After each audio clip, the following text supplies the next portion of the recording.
What's your prediction? Vicious win. Vicious win. Thank you, Dad. Love you. Love you too. What's up everyone, we just witnessed one of the most talked about events in recent boxing history. Mike Tyson stepped back into the ring to face Jake Paul in a spectacle that honestly left us with more questions than answers. In today's video, we'll break down the fight itself and where we go from here. But before we dive in, if you are new here, consider subscribing if you want me to see box my cat. I'm just kidding. But please like, comment and subscribe if you want me to feed my cat. So let's get right back to the topic. Let's start with the lead up to the fight. If there's one thing this event did well, it was generating hype. From the cleverly edited clips of Tyson hitting pads to the relentless media coverage, the narrative was clear. Tyson was back.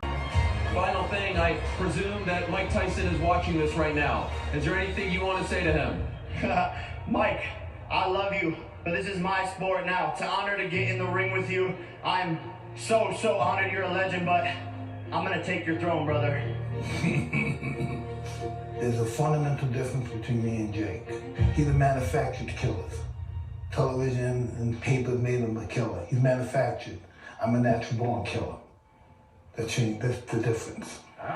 For a lot of fans, myself included, there was this nostalgic hope that we might see glimpses of the Tyson of the old. But as fight week progressed, the cracks started to show. I was uploading a video during the public workouts and had them playing in the background. Tyson's pad work told a different story. After about a minute, it was clear he was struggling to keep up. He was gasping for air, and no amount of encouragement from his coach could disguise it. The 15-second Instagram clips were deceptive, to say the least. Then came the press conference. Tyson seemed out of it, disinterested, and frankly tired of the media circus. And who could blame him? The man had been on a grueling promotional tour for months. Still, it was a stark contrast to the energetic Tyson we were being sold in the promos. The weigh-in was another spectacle, capped off with the now iconic slap. It was entertaining, sure, but it didn't really add anything meaningful to the narrative. At this point, the fight was shaping up to be more of a show than a competition. Before we dive into the main event, let's give some love to the undercard, which arguably outshone the headliner. The Ramos Barros fight was an absolute war. It ended in a draw, but it was the kind of fight that fans love. Gritty, competitive, and packed with action. Taylor vs Serrano 2. The co-main event was a masterclass in women's boxing. While the decision was controversial, Declaring your winner by unanimous decision, and still it wasn't the robbery some claimed it to be. Serrano may have edged it by a round, but a draw wouldn't have been outrageous either. The commentators, however, were blatantly biased, undermining Taylor's performance to push a narrative. The main event, a marketing masterclass. Now let's talk about the fight itself. Jake Paul versus Mike Tyson wasn't so much of a boxing match as it was a marketing extravaganza. Round 1. Jake Paul started cautiously, unsure of what Tyson had left in the tank. The first couple of punches he landed revealed the truth. Tyson's legs were gone. His balance was shaky and he struggled to close the distance. It became clear that this wasn't the Tyson of old, but an older Tyson who had no business being in a professional fight. I've got your next opponent here, Jake.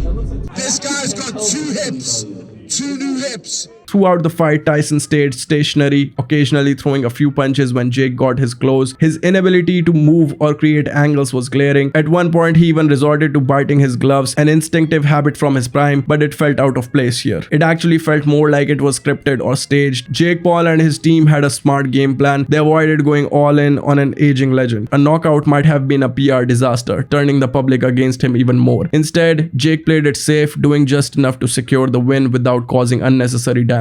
In his post-fight interview, Tyson hinted that he might have more in the tank, but let's be honest, no one wants to see him back in the ring unless it's for a low-stakes exhibition against someone his age, like the Roy Jones Jr. fight. The man has nothing left to prove. He should focus on his health and enjoy his life with his family. For Jake Paul, the road ahead is less clear. While this event was a commercial success, it didn't do much to enhance his reputation as a boxer. There are only a few viable opponents left for him. KSI and Tommy Fury are obvious choices, but both have complications. Another possibility is Julio Cesar Chavez Jr., a washed up but technically active boxer. This matchup could be framed as Jake finally facing a real boxer. An MMA debut in the PFL is also on the table, which might be his best option to keep the hype train rolling. One of the biggest questions coming out of this event is how it was sanctioned in the first place. Tyson was clearly unfit to fight at a professional level, and the fact that this bout passed so many checks is concerning. It raises serious ethical questions about the role of sanctioning bodies and and their responsibility to protect fighters. This fight was a perfect case study in how effective marketing can overshadow reality. From the training footage to the press conferences, every aspect of this event was meticulously crafted to build anticipation. This was not a fight for the ages. It was a spectacle designed to sell tickets and generate clicks. And while there is nothing inherently wrong with that,